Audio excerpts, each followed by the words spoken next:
In today's edition of Keeping Trade on Track, Fred Weber will be discussing a deemed trust and the potential benefits one would have on the Canadian marketplace. Fred, what is a deemed trust exactly? Many people tend to think of a deemed trust as a kind of trust you might set up for estate planning, whereas you would set up an actual trust account to be given to a minor when you died or for other reasons you would do estate planning.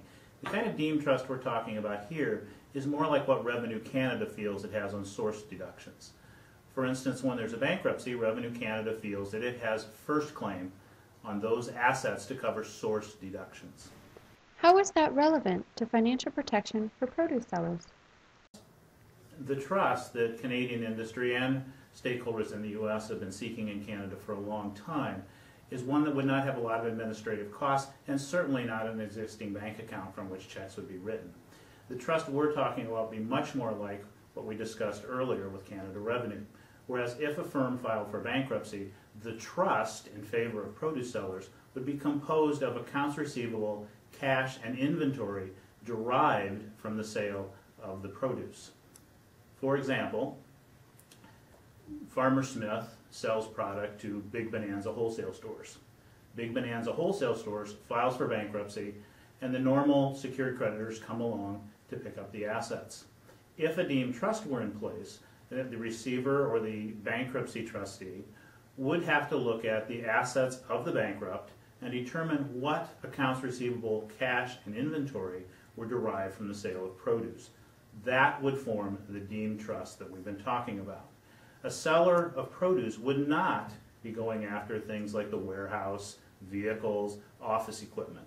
It would be a limited trust focusing strictly on the accounts receivable, cash, and inventory derived from produce sales. So if in the bankruptcy, the seller were owed $100,000, but in the bankruptcy estate, there were only $50,000 worth of assets that were derived from the sale of produce.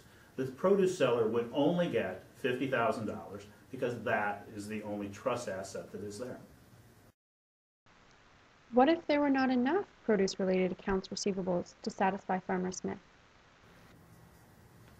As we touched on before, if there were not enough produce accounts receivable, cash, and inventory to cover what Farmer Smith was owed, he would only receive a prorated amount of what was available in the trust. The trust, after all, was never meant to be a guarantee. It was only meant to be a self-help tool that if Farmer Smith sold his product and wasn't paid, that he would have a chance to recover some of what he was owed, assuming that he's done his own due diligence and pursued his claim under the trust promptly. What if John's Wholesale had used the trust assets to pay off other debts prior to the receivership?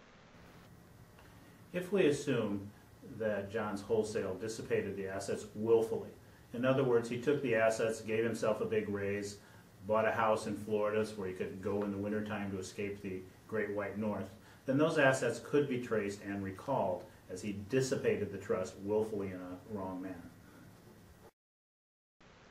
Who pays for administering this program?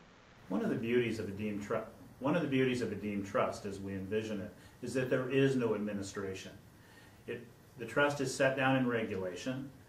Firms would be required to maintain their accounts receivable, cash, and inventory in such a manner as they could meet their obligations as they came due. If a firm did not have that, then it becomes a matter of the courts. There is no administration. The party seeking to use the trust to collect its accounts receivable would simply go to the court, collect their money. But wait a second, aren't banks and other secured lenders going to lose money? There are two ways to answer that question. The easy answer is to say yes at one level. But if you think about how the produce industry works, you have product that was in the field a week or 10 days ago that's been consumed by the consumer within a very short amount of time. Product flows through a number of hands, often being consumed before the farmer's invoice ever reaches that first stage. If, for example, a large retailer happened to file for bankruptcy, it could be argued that the bank that had secured their accounts receivable for a loan, yes, you could say that they were going to have some monies taken out of the pool. But if you look at it in the bigger picture, think about what happens.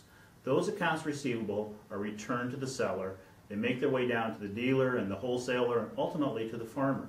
When the farmer and the wholesalers have received their money, they're able to pay their bank, their operating loans, their farm loans. Having paid their loans, they're not going bankrupt. So yes, the money would be taken away from the bank at the top of the food chain, but it would go back to the bank further down the food chain. To find out more about the Dean Trust, or how you can become involved in helping to create financial risk mitigation tools here in Canada, please contact DRC or your local trade association for more information. Thank you for watching this edition of Keeping Trade on Track with DRC.